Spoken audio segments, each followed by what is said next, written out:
사도행전 3장 1절에서 10절 말씀 같이 보도록 하겠습니다. 사도행전 3장 1절에서 10절 교독하겠습니다. 제가 먼저 하나님의 말씀 읽도록 하겠습니다. 제9시 기도 시간에 베드로와 요한이 성전에 올라갈새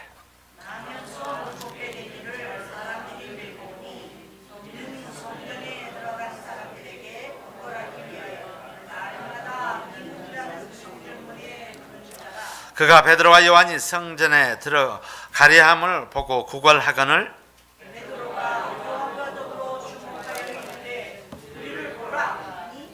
그가 저희에게 무엇을 얻을까 하여 바라보거늘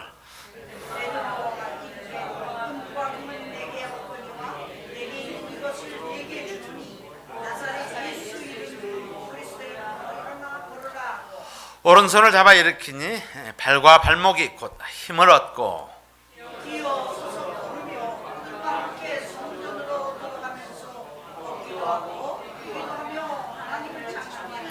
모든 백성이 그 걷는 것과 및 하나님을 찬미함을 보고 그 본래 성전에 앉아 구걸하던 사람인 줄 알고 그의 당한 일을 인하여 심히 기이 여기며 놀라니라.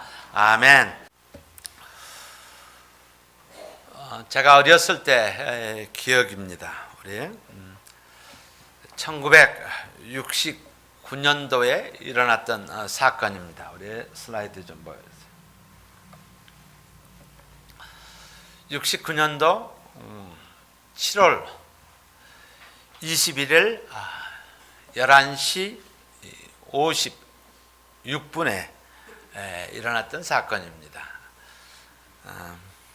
인간이 달에 첫 발을 디뎠던 그 순간입니다. 저도 흑백 TV를 보면서 어메이즈 했습니다. 어떻게 이게 가능할까? 이때 한 과학자가 이런 이야기를 했습니다. 한 과학자가 과학이 달을 정복했으니 이 세상의 점쟁이들은 모조리 실업자가 될 것이다. 이런 이야기를 한 적이 있습니다. 69년이 지난 오늘 50년이 지난 거의 반세기가 지난 다음 이 점쟁이들은 멸망하지 않았습니다. 사라지지 않았고 그 당시에는 우리 보통 점쟁이라고 이렇게 아주 낮게 불렀어요. 점쟁이. 그리고 또 어떻게 불렀냐면 미신업자 이렇게 불렀어요. 요즘에 뭐라고 부르는지 아십니까? 이들의 타이틀이 미래 예측 산업 이렇게 부릅니다. 미래를 예측하는 산업 이렇게 부릅니다. 얼마나 번창하신 줄 아십니까? 한 해 그 운명 철학 해가지고 이 점술 산업의 규모는 한국의 규모는 지금 그냥 수치로 나온 게 2조 원대 된다고 합니다. 근데 실질적으로 따져보면은 80조 원 정도 된다고 합니다. 어마어마한 돈입니다. 왜 이렇게 번창이 되어지냐? 하다못해 수능이 끝나면은 어머니들이 주로 점집에 가가지고 한 곳에서만 보러 내 자식이 붙을 것 같습니까? 떨어질 것 같습니까? 라고 점을 보는데 한 군데만 가는 게 아니라 점쟁이가 붙은다는 소리를 들을 때까지 다닌다고 합니다.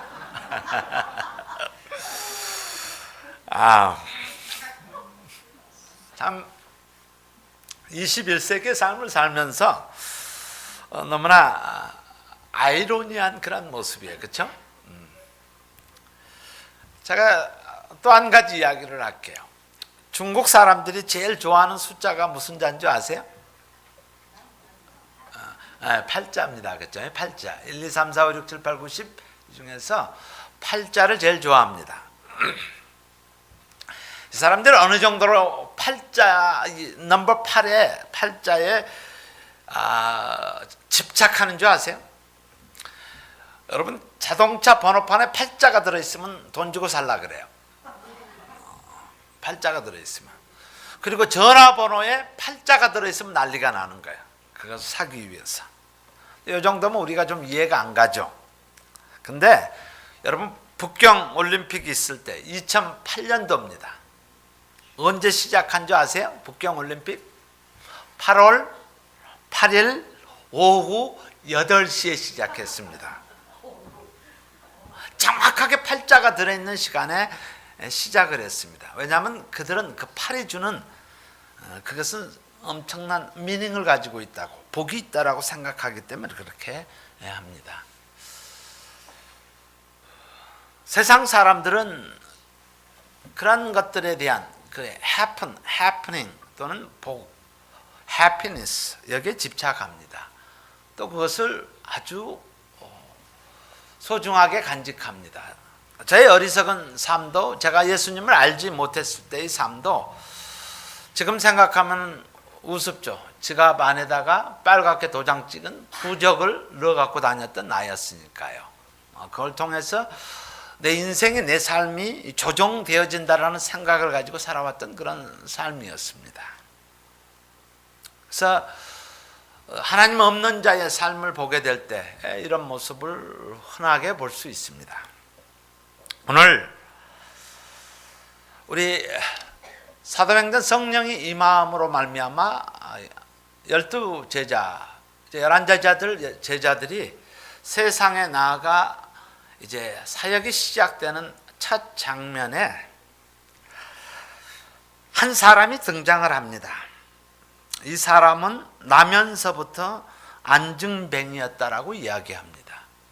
처음으로 등장하는 제자들이 이제 세상에 나가 성령의 은혜를 받고 임재를 받고 이제 그들이 나아가서 첫 번째 조우하는 장면이 나면서 안진뱅이 된 사람을 이야기합니다.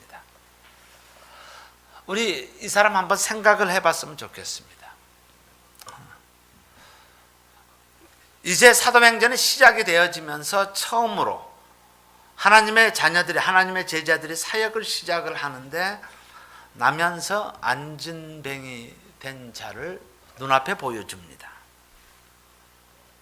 근데 이 사람이 어느 정도 되어지냐면은 나면서 안진뱅이 되어졌다. 또 이 사람을 메고 사람들이 메고 왔다. 이렇게 기술이 됩니다. 이것은 나면서 됐다면 한 번도 걸어본 적이 없는, 그리고 사람들이 데리고 왔다면 이 사람은 대단히 심한 장애자의 모습이라는 것을 금방 우리는 figure out 할 수가 있습니다. 여기 앉아 계신 분들은 아마 다 그럴 거예요. 여러분 걷는 거에 대해서 자랑스럽게 여기신 분 계세요? 내가 걷기 때문에 아주 프라우드하게 생각하시는 분 계세요? 우리는 그렇지 않을 거예요. 왜냐하면 우리 모두는 다 걸을 수 있기 때문에요. 그러나 나면서 걷지 못한다는 것은 충격 자체입니다. 아마 이 중에서 여러분들 자녀를 낳아본 분들, 뭐 이것 때문에 자랑하고 다니십니까? 뭐 그러지는 않을 거예요. 모두 다 자녀를 낳아보셨기 때문에요. 근데 자녀를 낳아보지 못한 분들에게는 충격입니다. 힘든 거예요. 이 사람의 삶에 대해서 한번 좀 인사이드로 좀 들어가 봤으면 좋겠어요. 지금 제자들의 이야기가 아니라 제자들이 예수님의 이름을 선포하기 전에 이 사람의 삶에 대해서, 이 사람의 생각에 대해서, 이 사람의 운명에 대해서, 이 사람의 자기가 사용하는 그 단어를 어떤 모습으로 살아가고 있을까라는 거예요. 아마 이렇게 이야기할 거예요. 서두에 이야기하는 것처럼 내 운명, 이것이 나의 한계야. 나는 갈 수 없는, 더 이상 나는 어찌할 수 없는 그런 인생이야. 그렇기 때문에 나는 구걸하지 않고서는 내 생명을 연장할 수 없는, 그렇게 살 수 없는 그런 존재야. 4장 22절에 보시면요, 이 사람이 나이가 나옵니다. 이 표적으로 병난 사람은 40여세나 되었다라고 이야기합니다. 여러분 2000년 전에 40세라고 하면은요, 물론 글쎄 40세라고 기술이 되어질 정도 되면은 좀 괜찮았던 것 같아요. 지금도 에티오피아나 못 사는 나라 하이티 가면요, 너 몇 살이냐 그러면요, 자기 태어난 줄 몰라요. 언제 태어난지 날짜도 몰라요. 그냥 태어난 거예요. 그래서 대강 이야기해요. 티네이저인데 너 몇 살이냐 그러면 20 몇 살 이렇게 이야기해요. 내가 봤을 때는 분명히 이건 티네이저예요. 10 몇 살밖에 안 됐어요. 근데 그들에게는 출생증명서가 없어요. 근데 40여 세다라고 하면 2000년 전에 대부분 평균 수명이 얼마 정도 되는 줄 아세요? 20살 또는 잘 어려서 넘기면은 40 정도 되면은 장수한 거예요. 그럼 40세라고 하면은 그냥 이렇게 생각하시면 돼요. 자기 인생의 전부를 안진뱅이로 살았어요. 내 인생의 전부를 안진뱅이로 살아왔어요. 그래서 그는 이미 내 인생에 걷는 것이라는 그 사실 자체를 완전히 포기한 그러한 사람이라는 사실이에요. 근데 그 사람이 어디에 앉아 있느냐 이거야. 사람이 앉아 있는 곳은 성전 미문 앞에, 성전 문 앞에 앉아 있었다, 이렇게 보여집니다. 여러분, 성전의 사이즈가 얼마 정도, 문의 사이즈가 얼마 정도 된, 그 당시에 성전 문의 사이즈는 슬라이드 한번 보여주세요. 여러분, 자기 사람 사이즈를 제가 한번 생각해 보기 위해서입니다. 엄청나게 높은 문입니다. 보통 높이가 23m 정도 된다고 합니다. 그러니 우리 광화문 가보시면 대강 높이가 어느 정도, 이렇게 광화문 문 앞에 서 있으면 얼마 정도 되어진 줄 아시죠? 근데 이 사람이 안진뱅이에요. 그 엄청난, 거의 10층 요 정도 되어지는 그 사이즈에 그것도 쓰지 못하고 앉아서 문 앞에 앉아 있는 안진뱅이라, 장엄한 문 앞에 앉아 있는 초라한 한 사람, 이렇게 보시면 돼요.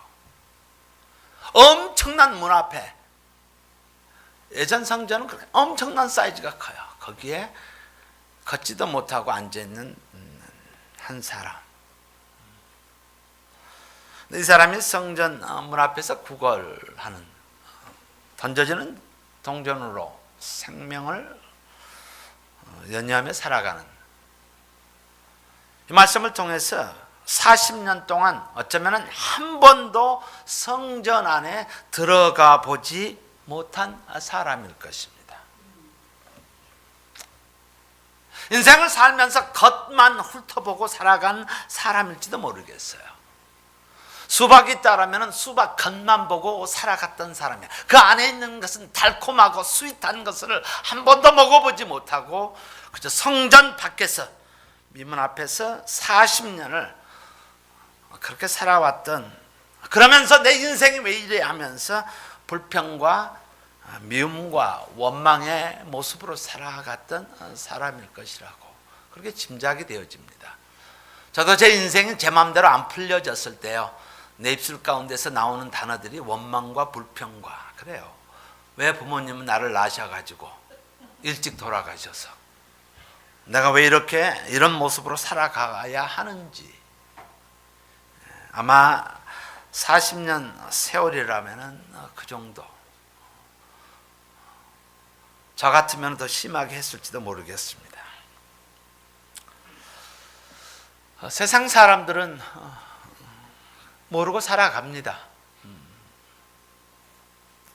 이것이 내 운명이 하면서 살아갑니다. It's happened to me. 이것이, 그러나 하나님께서는 자그마한 신음소리도 들어주시고 날아가는 새가 떨어지는 것도 하나님의 뜻이 있고, 모든 섭리, providence라고 하죠. 하나님의 섭리 안에 있다라고 합니다. 그러나 어리석은 우리들은 이것이 내 운명이야, It's happened to me, 이렇게 이야기합니다. 저는 이번 그 허리케인 매튜가 하이티를 훑고 간 그 사진을 한번 보게 됩니다. 한번 보여주십시오. 자, 서두에서 광고 시간에 말씀드린 것처럼 여기는 수도 시설이 없습니다. 그래서 물을 차로 딜리버리 해야지 되고, 그리고 이것을 씻어낸다는 것은 자연의 도움이 아니면은 거의 불가능합니다. 아마 지난 선교로 가셨다면 시리솔레라는 그래서 거기를 맨 꼭대기에서 그리고 바다와 접혀 있는 그곳에 온갖 쓰레기들이 잔뜩 차 있는 그곳에 이번에 매튜가 지나가면서 약 800명 이상이 그대로 생명을 앗아갔다고 이야기하고 그냥 쓸고 갑니다. 그냥 쓸고 가버립니다. 이 사람들은 한번 생각을 해봤어요. 내 삶이 It's happened to me, 이렇게 살아가는 그런 모습, 마치 성전 미문 앞에 앉아있는 안진뱅이와 같이 내 평생을 한 번도 걸어보지 못하고 존재도 느끼지 못하고 살아가는 그 모습을 한번 보게 됩니다. 자, 오늘 말씀은 바로 이 사람을 향한 베드로와 요한, 하나님의 제자 두 사람의 이를 향한 예수 그리스도의 이름을 선포하는, 그리고 이것을 통해서 회복되어지는 모습을 말씀하고 있습니다. 그러면서 이런 생각을 합니다. 성전 미문에 앉아있는 한 운명의 인생이 역전되기 위해서 저와 우리가 해야 될 일이 무엇일까라는 부분을 생각해야 합니다. 완전히 휩쓸려서 아무것도 없는 존재, 내 인생 가운데서 아무것도 생각할 수 없는 절망 가운데서 마치 성전 미문에 앉아있는 이 한 운명의 사람이 역전되기 위해서 하나님께서는 어떻게 역사하셨는가라는 부분을 생각하게 하였습니다. 첫 번째는 성령의 인도하심에 민감해야 합니다. 여기 보면 제9시라고 나옵니다. 제9시 기도 시간에 두 사람이 기도했던 사람입니다. 근데 제9시, 우리 시간으로 이야기하면 6을 더하면은요, 로마 시간으로 이야기하면 6을 더하면 5셋입니다. 어쩌면은 더워서 제일 기도하기 싫은 시간이에요. 다른 사람은 쉬는 시간이고요. 무진장 더운 거예요. 그래서 오늘 정도 하루 스킵했으면 좋을 정도로. 또 여느 때와 같이 동일하게 이 더운 날씨엔 늘 같은 자리에 안진뱅이 한 사람이 앉아 있어요. 그는 매일 보는 사람이에요. 그렇다고 이 사람이 특별한 모습으로 있었던 거 아니에요. 그리고 나는 또 이들은 그냥 everyday 그냥 보았던 그 모습처럼 안진뱅이는 별 영향을 미칠 수 없는 사람으로 우리는 판단할 수가 있어요. 오늘도 있었고 내일도 있었고 모레도 있을 거고, 그리고 이 사람이 살아갈 때 어떤 영향력이 있는지 그건 우리가 쉽게 생각할 수 있어요. 아무 영향력도 줄 수 없는 것으로 판단. 아니면 나 같으면 그랬을 거예요. 내가 성전에, 베드로라면은 내가 성전에 가서 하나님의 말씀을 선포하면 이들이 변해서 이들이 말씀 전하는 것 생각하면은 이 안진뱅이 아무것도 아닌 그런 모습으로 생각할 수가 있습니다. 베드로와 요한 오늘따라 좀 달라요. 그런 사도행전 2장을 통해서 오순절 성령이 임합니다. 그리고 예수의 복음을 선포하기 시작합니다. 십자가의 능력을 선포하기 시작합니다. 늘 성전을 기도하러 같이 늘 가는데 오늘따라 뭔가 다르다라는 거예요. Something different 하다라는 거예요. 오늘따라 이상하다라는 거예요. 오늘따라 안진뱅이가 보여진다라는 거예요. 안진뱅이가 눈에 보인다라는 거예요. 다른 날 같으면 별로 의미 나에게 다가오지 않는, 늘 의뢰 있는, 우리 눈에 지속적으로 보이는 것이 있다면 별로 관심을 갖지 않아요. 마이크가 있으면 이 마이크는 의뢰 있는 것으로 생각하고 그렇게 살아가요. 오늘따라 좀 다르다라는 거예요. 이것은 우리가 내가 보고 싶어서 보여지는 것이 아닙니다. 이것은 성령의 은혜가 아니면은 볼 수가 없는 영역들이에요. 늘 똑같이 존재하지만 하나님의 은혜가 임하지 않으면은 이 안진뱅이를 주목할 수 없는 것이 우리의 모습이라는 거예요. 베드로가 나중에 또 한 사람 만납니다. 안진뱅이, 그래요. 우리 인간적으로 생각했을 때는 전혀 어떤 영향력을 주지 못할 모습으로 보게 됩니다. 또 고넬료라는 사람을 만나게 됩니다. 그는 이방인이에요. 그래서 가까이 할 수 없는 사람입니다.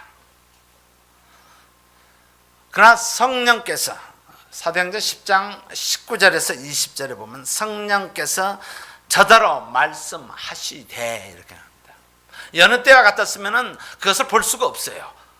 가까이 갈 수도 없어요. 내 머릿속에 존재되어지는 하나의 생각은 율법에 저촉되어지는 한 사람으로, 죄인으로밖에 판단할 수 없는 그에게 성령께서 저더러 말씀하시되, 그리고 일어나 내려가 의심치 말고 함께 가라라고 말씀하십니다. 오늘 다르다라는 거예요. 이 안진뱅이를 볼 수 있는 우리의 영안은 성령께서 주목하시는 일, 성령께서 주목해 하시게 한 사람, 성령께서 주목해 하시는 장소, 감동을 통해서만이 가능하기 때문입니다. 하나님의 성령이 임할 때 베드로에게 이전에 부인했던 그가 바로 이제 사람을 보기, 긍휼히 여길 그 사람을 보게 하신다라는 것입니다. 두 번째는 예수님에 대해서 나는 모른다, 나는 저 사람을 모른다 라고 했던 그가 4절과 6절에 곧 나사렛 예수 그리스도의 이름으로 걸으라 하고 라고 선포가 시작이 됩니다.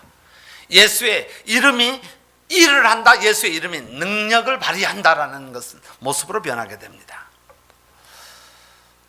베드로가 지나가다 성전 비문에 앉아있는 얘기를, 야, 우리 좀 보라 라고 이야기합니다. 내가 구걸하는 사람이었다라면 이렇게 이야기했겠죠. 돈만 주면 되지, 뭘 쳐다보라 그래. 돈만 던져주면 되지. 안 그래도 힘들어 죽겠는데 나 좀 보라고. 근데 베드로의 입술 가운데서 두 개를 6절에서 비교를 합니다. 우리가 눈에 보이는 은과 금이라는 단어와 그리고 그의 입술 가운데서 나사렛 예수 그리스도라는 두 개가 비교되어집니다. 세상은 은과 금을 생각을 하죠. 또 우리도 불현중에 그런 모습으로 나아갑니다. 또 거기에 매여 있는 모습, 그런 모습을 늘 불현듯 발견하게 됩니다. 그러나 하나님께서는 하나님의 자녀와 교회에 대해서 분명하게 은과 금이 아니라 바로 이것에 집중하게 되면 힘이 없어지고 능력이 상실되어진다는 것을 말씀을 통해서 우리가 합니다. 은과 금은 없지만은, 다시 말해서 은과 금이 일을 하는 것이 아니라 치유하는 것은 예수 그리스도의, 나사렛 예수 그리스도의 이름이라는 것이, 예수의 이름에 능력이 있다라는 거예요. 이것이 본질의 포커스를 맞추자라는 거예요. 예수의 이름에 능력이 있다라는 것이. 그러면서 예수의 이름으로 선포할 때 세 가지 변화를 오늘 말씀 가운데서 기술하십니다. 8절에 나오십니다. 예수의 이름으로 걸으라고 했을 때 첫 번째는요, 8절에 뛰어서서 걸으며 걷기도 하고 뛰기도 하는 그런 이적을 보게 됩니다. 이것을 육체적 변화라고 합니다. 우리 육신 가운데 아픔이 있는 사람, 세상에 할 수 없는 것, 해결할 수 없는 것, 예수 그리스도의 이름으로 선포하면, 예수 이름을 부르짖으면 하나님께서 그것을 치유하시는 그 모습을 우리에게 보여주고 있습니다. 바로 베드로에게 그것을, 요한에게 바로 현장에서 그것을 보여주고 있습니다. 예수 그리스도의 이름으로. 두 번째는요, 성전으로 들어가면서라고 나옵니다. 그는 평생 동안 성전 밖에 있었던 사람입니다. 예수의 이름이 선포되어지면 성전 밖에서 성전 안으로 들어가는 인생이 되어집니다. 피상적인 인생, 피상적인 삶이 하나님 앞으로 나아가는 예배드리는 인생이 되어진다라는 거야. 이것을 영적 변화라고 이야기합니다. 죽어있는 영혼이 하나님을 보게 되고 예수님을 봄으로 말미암아 예배드리는 인생으로 변하는 거예요. 40년 동안 저 안에서 뭔 일이 일어난 줄 모르고 살아왔던 인생이 그 안으로 들어가는 인생이 되어집니다. 우리의 인생, 겉모양을 위해서 살아오려고 몸부림쳐왔던 그 인생이 이제 성전 안에 들어가서 예배드리는 인생으로 변한다라는 거예요. 세 번째는요, 걷기도 하고 뛰기도 하며 하나님을 찬미하니.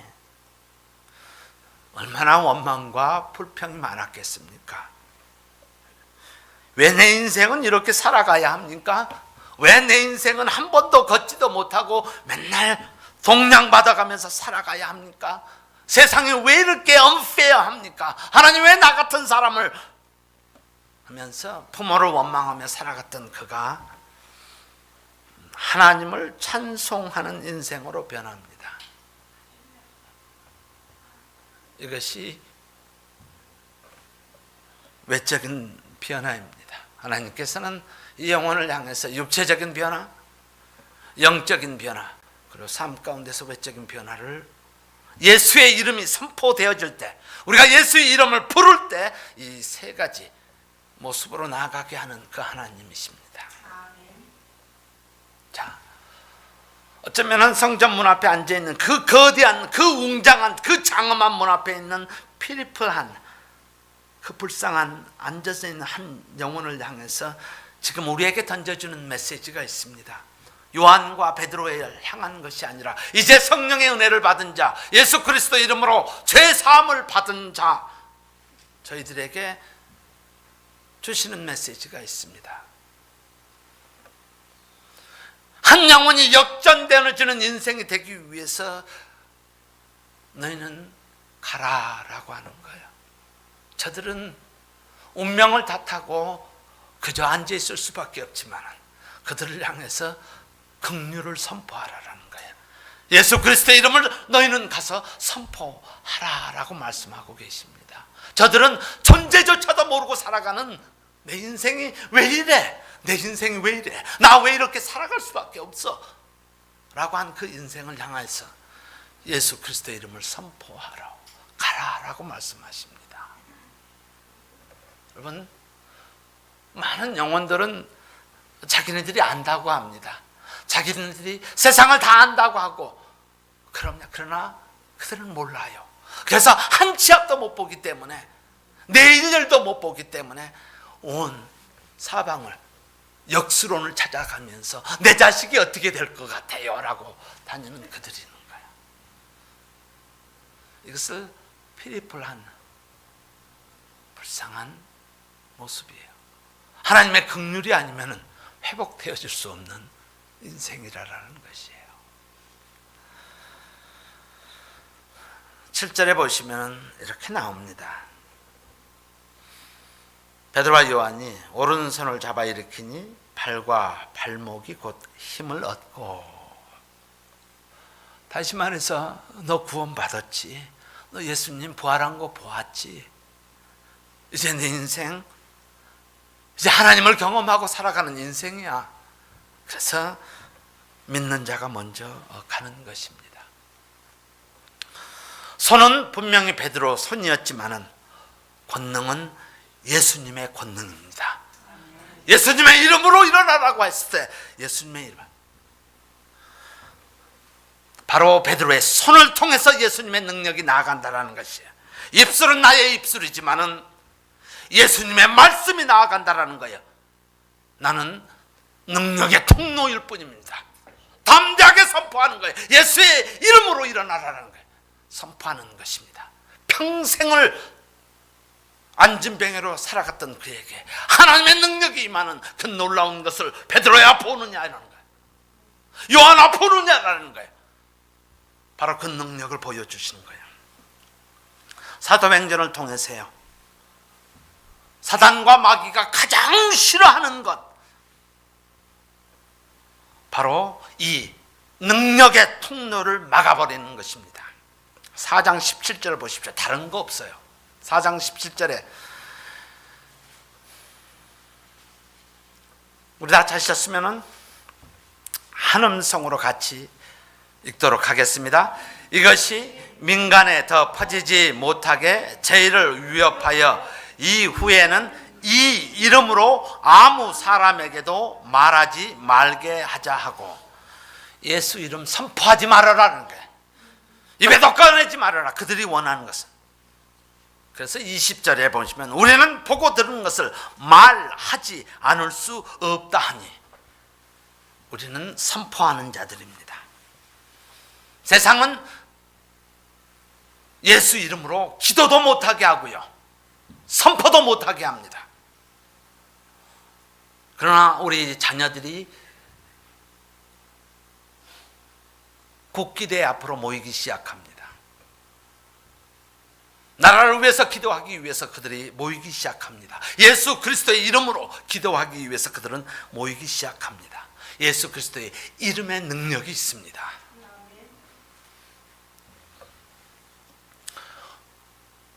우리 모두는요, 하나님의 자녀 성도는요, 운명의 사슬을 풀어주는 자입니다. 평생을 40년 동안 성전 미문 앞에서 구걸하던 인생의 그 운명을 풀어주는 자들이 우리들입니다. 우리가 가면 저들이 회복됩니다. 우리가 선포하면 저들이 회복됩니다. 우리가 가면 예수의 이름이 일을 하기 시작합니다. 성령의 능력이 일을 하기 시작합니다. 우리 주변에 성령이 주목해 하는 사람이 누구입니까? 하나님의 영이 주목해 하는 그 영혼이 누구입니까?